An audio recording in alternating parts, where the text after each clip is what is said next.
मोहब्बत, बड़े ख्वाब और खुद को साबित करने की एक ऐसी कीमत जो शायद कोई सोच भी ना सके। ये कहानी है इसी सफ़र की। अच्छा, कोई अपने प्यार को साबित करने के लिए क्या कुछ नहीं करता, लेकिन एक नौजवान के लिए ये कीमत इतनी ज्यादा रखी गई कि सुनकर ही होश उड़ जाएं। एक ऐसी शर्त जिसने उसे जिद्दत और मुश्किलात के एक ऐसे सफर पर डाल दिया जिसका उसने कभी सोचा भी नहीं था। तो आइए इस कहानी को शुरू से देखते हैं। कहानी का हीरो है करण, एक एमबीए ग्रेजुएट लेकिन बेरोजगार। और वो मोहब्बत करता है ईशा से, जो गांव के ताकतवर सरबराह यानी मुखिया की बेटी है। और फिर वही होता है जिसका डर था। ईशा के वालिद को इस रिश्ते का पता चल जाता है और वो गुस्से से लाल पीले हो जाते हैं।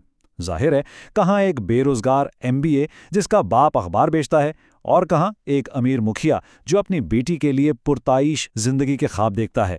जमीन आसमान का फर्क था दोनों में। तो मुखिया ने करण के सामने एक चैलेंज रखा, बल्कि यूं कहें कि एक ऐसी शर्त रखी जो उसे तोड़ने के लिए ही बनाई गई थी। एक ऐसा टास्क जो देखने में बिल्कुल नामुमकिन लग रहा था। और वो शर्त क्या थी?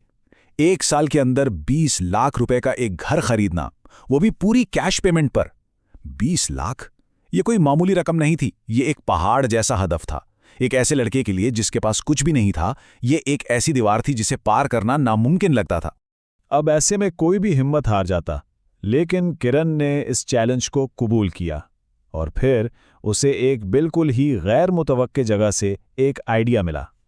एक दिन उसने कुछ लोगों को रोजाना खाना पकाने की झंझट के बारे में शिकायत करते हुए सुना, और बस वहीं उसके दिमाग की बत्ती जल गई।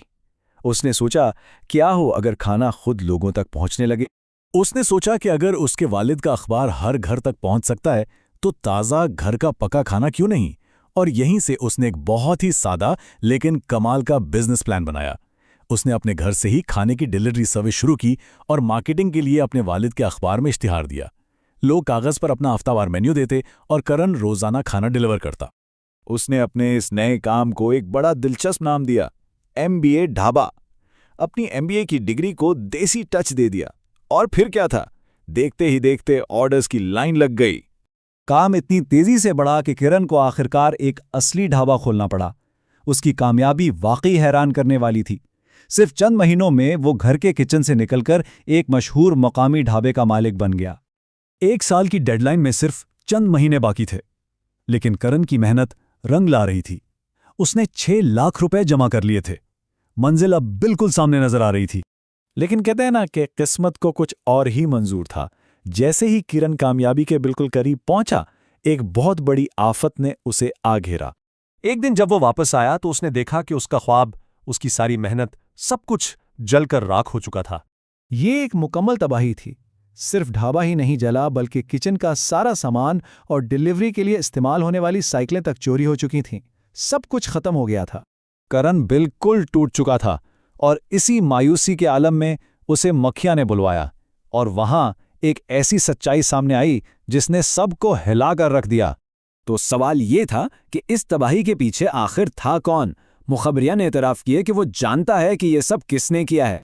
पहला मुजरिम कोई और नहीं बल्कि ईशा का अपना भाई परमीत था। इसने ये सब अपनी बहन की हिफाजत के एक गलत ख्याल की वजह से किया।